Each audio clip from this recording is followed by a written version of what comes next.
Hello friends, तो आज हम देखने वाले हैं भारतीय संविधान हिस्टोरिकल बैकग्राउंड देखने वाले हैं भारतीय संविधान का, भारत का संवैधानिक विकास। ठीक है, तो चलिए हम स्टार्ट करते हैं। भारत का संवैधानिक विकास 1773 का एक्ट देखेंगे। तो भारत के संवैधानिक विकास में हम क्या क्या देखने वाले हैं। Regulating act 1773, Pitt's India act 1784, charter अधिनियम देखेंगे, भारत सरकार अधिनियम, पार्लियामेंट्री सुधार, साइमन आयोग, भारत सरकार अधिनियम 1935 और पूरा 1947 तक देखेंगे, आज़ादी तक। तो चलिए अब हम स्टार्ट करते हैं वन बाय वन 1773 एक्ट से। हम कुछ इस प्रकार देखेंगे। तो हम इस प्रकार देखेंगे, एक चार्ट है, देखिए 1773 का रेगुलेटिंग एक्ट, फिर उसके बाद है 1784 का पिट्स इंडिया एक्ट है, और फिर 1813 का चार्टर अधिनियम, 1833 का चार्टर अधिनियम जो 20-20 साल के लिए कर दिया गया था, फिर 1853 का अधिनियम आएगा, फिर उसके बाद 1858 का भारत शासन अधिनियम। मतलब ऐसे ही करते करते पूरा 1947 तक के बारे में देखना है। तो चलिए अब स्टार्ट करते हैं 1773 का एक्ट। तो 1773 के एक्ट में क्या है, अब हम एक एक करके देखेंगे। बंगाल का पहला पॉइंट तो है, बंगाल के गवर्नर को बंगाल का गवर्नर जनरल कर दिया गया। और फिर उसके बाद बंगाल का पहला गवर्नर कौन था, क्लाइव था। ठीक है, और फिर उसके बाद जब बंगाल का पहले गवर्नर जनरल कर दिया गया, और उसके बाद इस एक्ट के समय इंग्लैंड के प्रधानमंत्री कौन थे, तो लॉर्ड नॉर्थ,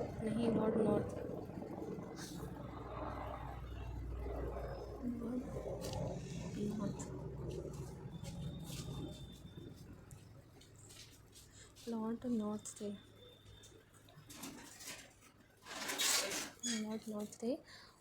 और फिर नेक्स्ट पॉइंट है, इस एक्ट द्वारा कोलकाता में 1774 ईस्वी को एक सर्वोच्च न्यायालय मतलब सुप्रीम कोर्ट की स्थापना की गई, जिसके प्रथम मुख्य न्यायाधीश, यहाँ मिस्टेक हो गई है, जिसके प्रथम मुख्य न्यायाधीश इलियास एम्पे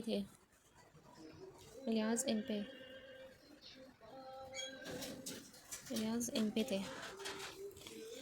और फिर उसके बाद नेक्स्ट पॉइंट है, इस एक्ट द्वारा बंगाल, मुंबई व मद्रास तीनों प्रेसिडेंसी को बंगाल गवर्नर के अधीन कर दिया गया, जिसे गवर्नर जनरल नाम दिया गया। उसके बाद नेक्स्ट पॉइंट है, इस एक्ट के द्वारा कंपनी के कर्मचारियों को निजी व्यापार पर प्रतिषेध के साथ उपहार व रिश्वत लेना प्रतिबंध हो गया। उसके बाद नेक्स्ट पॉइंट है, इस एक्ट के समय इंग्लैंड के प्रधानमंत्री लॉर्ड नॉर्थ थे, जबकि प्रथम governor general Lord Warren Hastings थे। जैसे कि यहाँ पे बताया मैंने आपको कि ये बंगाल के गवर्नर को बंगाल का गवर्नर जनरल कर दिया गया था इस एक्ट के तहत। और फिर उसके बाद लास्ट पॉइंट है कि EIC मतलब ईस्ट इंडिया कंपनी के कार्यों को नियमित व नियंत्रित करने का पहला प्रयास इसी एक्ट के तहत किया गया था। और अब इसके बाद आता है 1784 का पिट्स इंडिया एक्ट। तो चलिए अब हम 1784 का पिट्स इंडिया एक्ट के बारे में पढ़ेंगे। तो 1784 के पिट्स इंडिया एक्ट में उस टाइम के प्रधानमंत्री कौन थे, तो विलियम पिट्स ही PM थे 1784 पिट्स इंडिया एक्ट के टाइम पर। और इसका दूसरा पॉइंट है कि इस एक्ट के द्वारा कंपनी की जो गतिविधियाँ थी वो उस कार्य को पृथक कर दिया गया था BOD और BOC में। BOD मतलब होता है बोर्ड ऑफ कंट्रोल, और COD मतलब कोर्ट ऑफ डायरेक्टर। COD की फुल फॉर्म है कोर्ट ऑफ डायरेक्टर्स। और फिर उसके बाद BOC मतलब बोर्ड ऑफ कंट्रोल,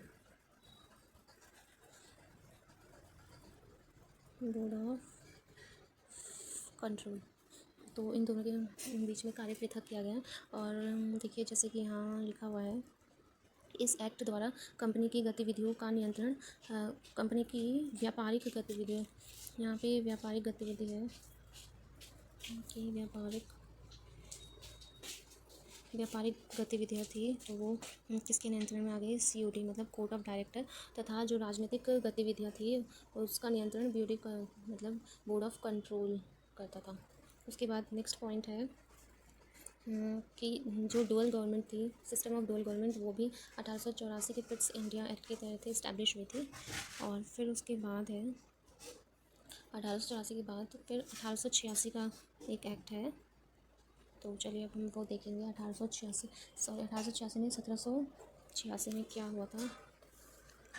तो 1786 का पहला पॉइंट है कि 1786 एक्ट के तहत बंगाल का जो गवर्नर जनरल लॉर्ड कॉर्नवालिस को नियुक्त किया गया।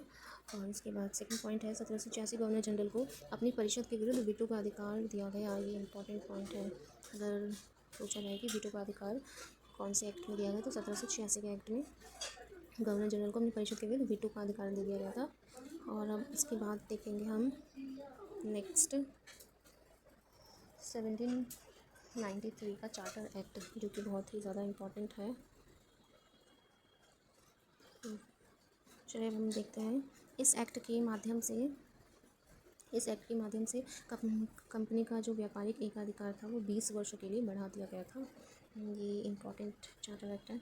और सम्राट द्वारा नियुक्त बोर्ड ऑफ कंट्रोल जो BOT था, के सदस्यों का वेतन व भत्ते भारतीय राजस्व के से देने का प्रावधान किया गया। तो ये दो इम्पोर्टेंट जो है, बहुत ही ज़्यादा इम्पोर्टेंट पॉइंट है। और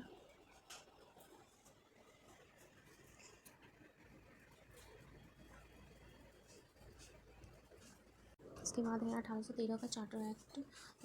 इस एक्ट द्वारा भारत में कंपनी का जो व्यापारिक एकाधिकार था वो समाप्त कर दिया गया, जिसमें केवल चाय व चीनी के साथ व्यापार का एकाधिकार बना रहा। ठीक है, तो ये इम्पोर्टेंट पॉइंट है कि चाय व चीनी के साथ व्यापार का एकाधिकार बना रहा, लेकिन जो कंपनी का जो व्यापारिक एकाधिकार था वो समाप्त हो गया। इसके बाद नेक्स्ट पॉइंट है भारत में शिक्षा के प्रचार के लिए प्रतिवर्ष 1 लाख रुपये खर्च का प्रावधान रखा गया। तो ये भी इम्पोर्टेंट है कि अगर ऐसा पूछा जाए कि 1 लाख रुपये खर्च का प्रावधान भारतीय शिक्षा पर कब किया गया, तो 1813 के चार्टर एक्ट में ही किया गया।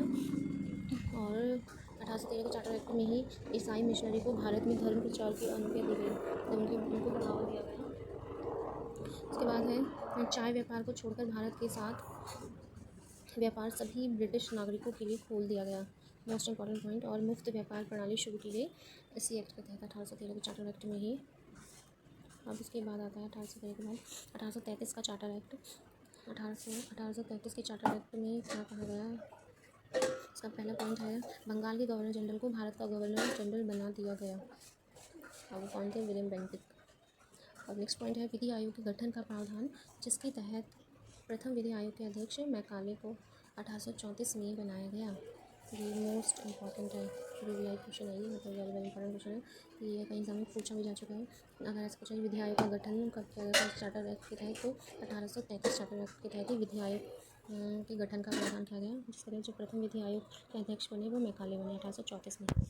तो नेक्स्ट पॉइंट है 1833 एक्ट में ही गवर्नर जनरल को संपूर्ण देश हेतु एक ही बजट तैयार करने का अधिकार दिया गया। ये भी इम्पोर्टेंट पॉइंट बन जाता है, क्योंकि बजट तैयार करने का अधिकार कब दिया गया, तो 1833 के चार्टर एक्ट के तहत। नेक्स्ट पॉइंट है इसी के तहत, ये सब इरेज कर लो पहले। इसी के तहत भारत में दास प्रथा गैर कानूनी हो गया, ऐसा माना गया। वेरी इंपॉर्टेंट है। इसके बाद नेक्स्ट पॉइंट है इसी के तहत संविधान निर्माण के प्रथम संकेत मिलते हैं। और ये जो पॉइंट है, इसी के तहत भारत में दास प्रथा गैर कानूनी होगा, मतलब कि इलीगल माना जाएगा। 1833 के चार्टर एक्ट में ऐसा कहा गया। और इसके बाद हम देखते हैं नेक्स्ट 1853 का चार्टर एक्ट। और इस एक्ट द्वारा सिविल सेवाओं के लिए खुली प्रतियोगी परीक्षाओं की शुरुआत हुई, और इम्पोर्टेंट है ये भी। इस एक्ट द्वारा ब्रिटिश संसद को कंपनी शासन को कभी भी समाप्त करने का अधिकार मिल गया था, और कंपनी शासन का अंतिम चार्टर एक्ट था ये, जो कि 20 सालों के लिए कर दिया गया था। अब कब किया गया था, तो 1793 के चार्टर एक्ट में ही, 1793 के चार्टर एक्ट में ऐसा कर दिया गया था कि मतलब इस एक्ट के माध्यम से कंपनी का व्यापारिक एकाधिकार 20 वर्षों के लिए बढ़ा दिया गया था, जो कि 1853 के चार्टर एक्ट तक ऐसा चल रहा था। तो अब इसका नेक्स्ट पॉइंट देखते हैं। भारत में 1854 को लोक निर्माण विभाग की स्थापना की गई। और इसके बाद नेक्स्ट पॉइंट है 1856 में विधवा पुनर्विवाह अधिनियम पारित किया गया। ये इम्पोर्टेंट है, जिसमें महत्वपूर्ण योगदान ईश्वर चंद्र विद्यासागर का था। तो आज का टॉपिक यहीं समाप्त होता है। इसकी आगे की क्लास जो है 1858 to 1947 तक का जो एक्ट है, द ग्राउंड रूल जिसे कहा गया, वो हम नेक्स्ट वीडियो में देखेंगे। तो थैंक्स फॉर वॉचिंग। अगर क्लास अच्छी लगी तो please like subscribe and share ज़रूर करें। एंड कमेंट बॉक्स में बताएं और एक्सप्लेनेशन कैसा रहा। इस बीच कहीं पे गलती से मिस्टेक हो गई हो तो प्लीज़ माफ़ कीजिएगा। कमेंट बॉक्स में ज़रूर बताएं। थैंक्स।